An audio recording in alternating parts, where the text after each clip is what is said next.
Hello, everyone. Welcome to this week's TGIF, and we're report streaming live from Nairobi, Kenya.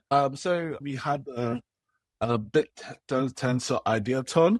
So me and Gavin from Vidaio, we flew in, and it was a bunch of mixed receptions. Okay, so let's start with the good. The good is the person that won was pretty amazing. This guy had traveled all the way to South Africa to see us, and he had done so much research on like he had a whole private Discord with 107 channels that him and his partner does used to research. So they're a real business. So what they do is they work with different clinics to help accelerate their radiology process, and they have real clients. And I was shocked by to listen to people that understood BitTensor so much. Honestly, I hope that guy makes it through because out of the bats is better than 80% of the subnets we have. So that was the good part.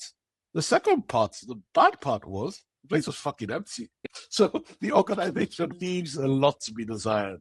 But halfway through, I was like, why the fuck did I get on the plane to come here? But it was worth it just to meet someone that was so tile-pilled. Like, it's crazy. I look forward to him joining the ecosystem. He understands BitTensor a lot more than most and has quite a solid plan. So that was good. Updates from the orders this week. Templar's going very well. The competitions, we're still pushing through them. Miners keep exploiting. But what we're trying to do, so there are a lot of competition subnets, and we wanted to try something different and not waste everyone's time. So what you see in most of the competition subnets is people get very, very aggressive, and it becomes very toxic because the subnet owner is manually removing people's entries. So one thing we're trying to do on Templar's Crusades right now is we don't care. If it's exploited, everyone's getting burnt. No one is making any money. We're not going to manually remove it. And also we have a bounty system for reporting bugs. So there are less bugs now. I think we're approaching the theoretical limits of what we expect on a single A100. So the next thing we're going to do is multi-GPU. That's going pretty soon. Again, that's going to happen, I think, in this next coming week. And next Friday, a little birdie told me a special report is dropping, and it might be making history. So very happy with the Templar people. So one of the things we're also looking at with our new work is that behind the scenes, the guys are working on Loco. Now, with the heterogeneous sparse Loco, it's what we think is required to fully amass enough compute to be able to train these really big models. Because we did a lot of compute for the last run, but we were limited by a lot, and it was very expensive. So what we're doing with Heteroloco is like, okay, we don't care where the compute comes from. We want to be able to train on whatever compute. Is it a MacBook? Is it a toaster? Is it a Raspberry Pi? So that's the work the researchers have been working on Heteroloco, putting that into production in the meantime. So we hope to be able to train, hopefully, not only bigger models, trillion parameter models, but also we will train models that are useful.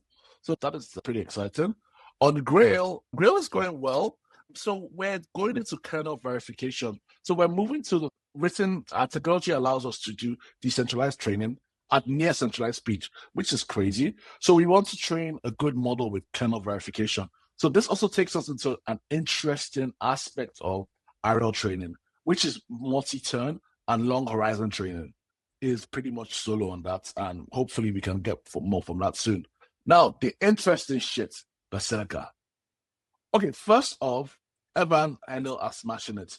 But until recently, we had a very big blocker, which used to give me such a headache. We could only take tau payments. Maybe other cryptocurrencies, but we didn't put that there. Why was this? Because we needed Stripe. And to get Stripe, you have to have a US entity, or we needed a US entity. And the American government have this funny thing called an ENI number. Now, you get this ENI number, but even though you know the number, you have to have a letter for the bank to open a bank account for you. So there's a lot of billing we couldn't do on Basilica, and I was just getting very frustrated.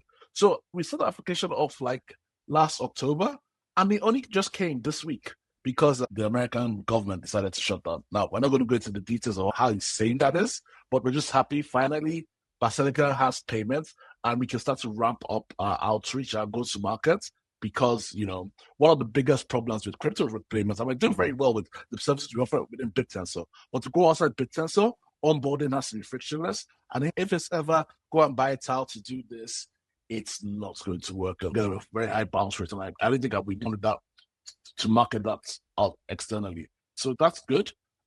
We're actually generating some revenue from OpenClaw, but we aim to ramp that up significantly now that we have additional payment rules. I think we're saturating what we can from Bittensor, which is good. They've been very good initial customers, and people actually started to buy compute off us. So slowly and surely, that is kicking in. So that's that. But what excites me the most right now is the idea of Catechism. So what is Catechism? Catechism is a take on decentralized inference. Now, why are we doing this? Why did I feel the masculine urge to write up a new protocol? It's the same reason we do everything, yeah. People are going to get priced out. It doesn't matter because the scaling laws are NVIDIA scaling laws. I'm not convinced that you always have to run the latest or greatest hardware to get decent inference. So what we're doing is kind of like Templar, in that we break the model across different sizes, across different hardware, and we try to do the inference. Right now, it's working, but there's so much more to be optimized. So these things we do, they do translate to, or there's a business case for them. Take, for example, if I can serve a model of 15 RTX 590s as opposed to like 10 B200s, that's an immediate cost saving that we can pass on to the consumer, or even increases the profit for the subnet. So it's going to take some time for it to work. And I hope we can, serve Covenant 72B on Catechism. So looking pretty interested to it. So that's probably some of the more interesting work we're doing here.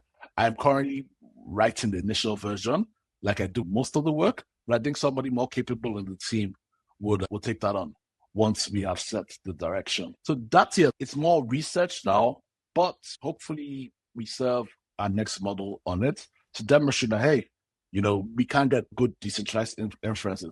Now, there's a question I have though, and is, will it ever become a subnet? One, I think people will agree we have too many subnets. Two, if you look at the nature of what we're doing, it doesn't necessarily have to be a subnet. So one thing I think we should normalize within Bittensor is have the courage or the wisdom to know when your thing should be an application and not a subnet. Like if more people did that, like we'll be so further ahead and we'll not waste as much time. Oh, and also we've got a major update for our OpenClaw instances next week. So I think that's the quick update from Kenya. Cool stuff, guys. Have a lovely weekend and see you next week. Bye.